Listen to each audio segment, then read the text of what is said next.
for a year, and I learned how to screen print. But the pay was very cheap, you know, Yeah, like very yeah. not cheap. I'm sorry, very low, because Low at the time. But at the time, yeah. But he Yeah. wasn't, you know, his company was already going down. You know, it was already about to close. Like you could tell he wasn't motivated to work anymore, so he didn't really care. And I understood that, so I was accepting the money that I was getting paid, and you know, I kind of like took what I can from it, so I learned how to print. So then I had an investor. He wanted to invest in me, and at the time I was going through like the worst time of my life. I weighed 130.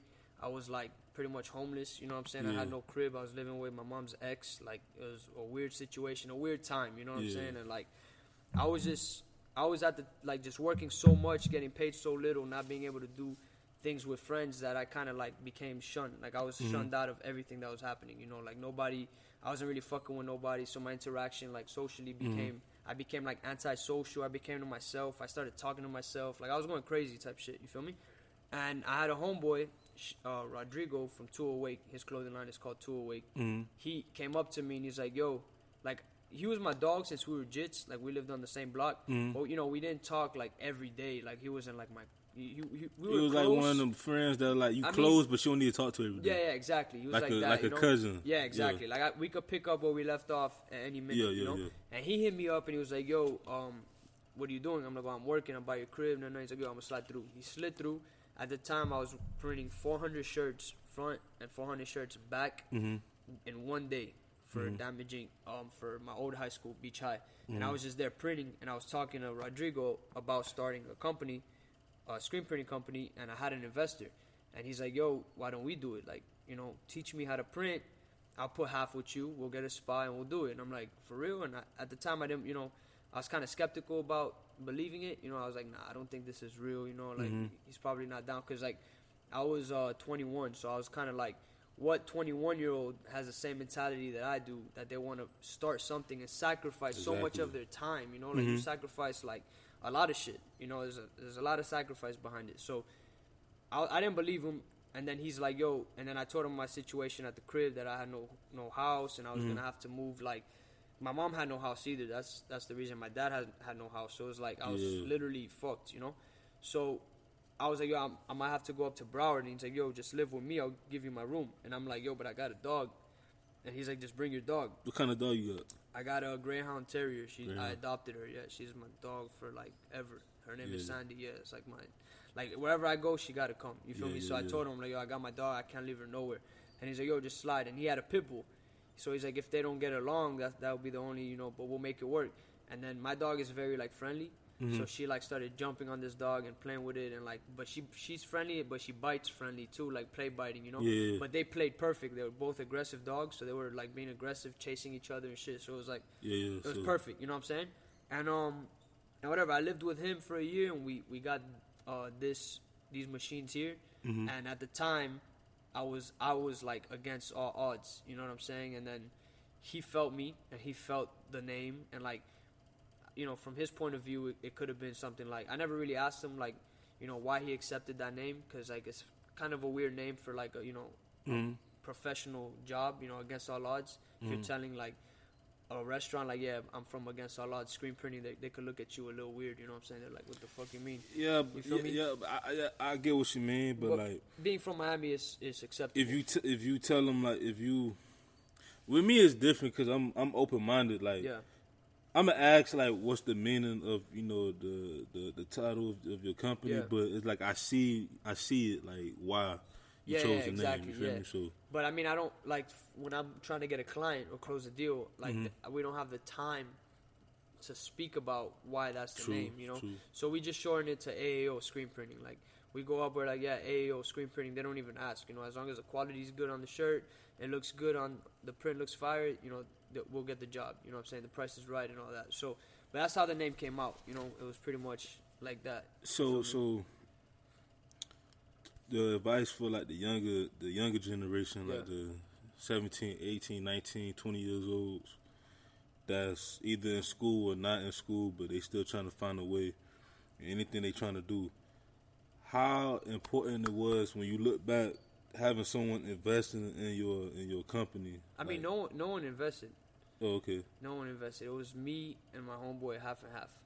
You know I'm saying he's still he invested. teamed up. That's what I'm saying. I like, mean, it's important, but definitely don't do it with just anybody. Do it with someone you know is gonna put in the work with you, someone that you have that chemistry with, that you're able to like grow with. You know, like we spoke about this the other day. Like he's the boss, and I'm the boss. So I'm the boss and he's the worker. He's the boss and I'm the worker. So and whatever he tells me, I'm like, yes, sir. And whatever I tell him, he's like, yes, sir. And that's how it's supposed to be. It has to be. There can't be ego, especially if you guys are friends. Yeah. Because friends and money, that shit doesn't really, Yeah. It doesn't mix. But, if you're both mature enough to understand that, like, if you could mix it, it's like a match made in heaven. Yeah. Then you got to go for it. It's like, for example, it's like relationships, like my fiance, soon to be wife, in September. Congratulations, by the way. Thank you, bro. Yeah. Thank you, man. Like when I first met her, like I was telling her, like it was weird too, cause I never was like that with anybody else. Yeah. Like I'll tell her, I was telling her like my dreams, my goals and stuff, like what I want to do, and she was joking about it, but I could tell she was kind of serious. She was like, I'm gonna be in the meetings when you close stuff and things like that. And I was like, I need that. Yeah, hell yeah. Because that's like a backbone. I wish I had that. Because it's gonna come. But I'm just saying, like, that's a perfect example because a lot of people say you can't mix friendships or relationships with businesses. I said you can, but it had to be the right person. Yeah. Like I told her, if it was anybody else before her, I would have been like, I don't know, because I'm a Capricorn, so like when it comes to business and stuff like that, like I'm very serious. Like I can divide business from personal, but when it comes to like to her or like even like my mom and stuff, 'cause my mom, she's a businesswoman. A lot of people in my family businesswoman, but my mom, I trust her the most, not just because she's my mom, but because she knows everything about business. Like she owned her own tax company. Yeah. You know what I'm saying? My granddad, he did printing stuff too. Back in the day. Yeah. So it was just like Bahamas is big in printing too. Yeah. My mom, my grandma, she's from the Bahamas. Yeah. Like that side, like is from the Bahamas. My granddaddy and them, they from here, from Miami. Yeah. But they from Georgia. But like. Even with my grandma, like I had an uncle he plays football. I had another uncle, he was with the Casey and the Sunshine Band. So I was around like a lot of people. Oh shit, yeah. Music, business, clothing, cause my grandma she used to stitch and stuff like that. You know what I'm saying? I got the tattoo. You feel me? So yeah, it's dope. It's just like. It's like I had no choice, but I wanted that choice. I want to be creative. You feel me? Yeah. And like meeting people like you, like just to have like this mind. You know what I'm saying? Like I want to do this, and this. Put it on paper. You have to. You gotta you gotta focus on one craft. You know what I mean? Like you could either you could have traits in all the crafts, or you could really go in on one, or you could be good at everything. But you got to take it a step at a time. You can't get ahead of yourself. There's only so much time in a day. You feel what I'm saying? So who inspired you? Like, did you look at any of the clothing brands that? Yeah, I never spoke about this ever. It's probably to nobody for real, because it's like they're in my eyes they're my competition. In my eyes they're someone that I like looked up to when I was a kid, because kids in my middle school are wearing it. They're local. But at the same time, I feel like Miami isn't the place to be friendly. You get what I'm saying? Like, you got to kind of have... It's like, sad, but it's true. But it's true. Like, it's true. Like, there is places that show love, but when it comes to, like, someone in the same, more or less, league or lane, it's a as few you, of us, especially if I'm, like, coming up, like, I know these people heard of me because we have, like, mutual friends, and I know that they know that I'm always going to be coming for their neck. You know what I'm saying? Like, even though... It's out of love. Like, I'll never... It's like a friendly competition. Not friendly because I don't know them, but it's just... Like, in my eyes, I compete against them without them knowing that I'm trying to compete against them. You know what I'm saying? Like, they're like at a... Like, I put them at a pedestal to a certain extent. And who are they? It's called Dadewood. Dadewood, yes. Yeah, so they've been around for a minute. Yeah, because I remember they had, like, the hats and all that stuff. Yeah, and they're fire. I fuck with them. I even bought one of their... I've gone...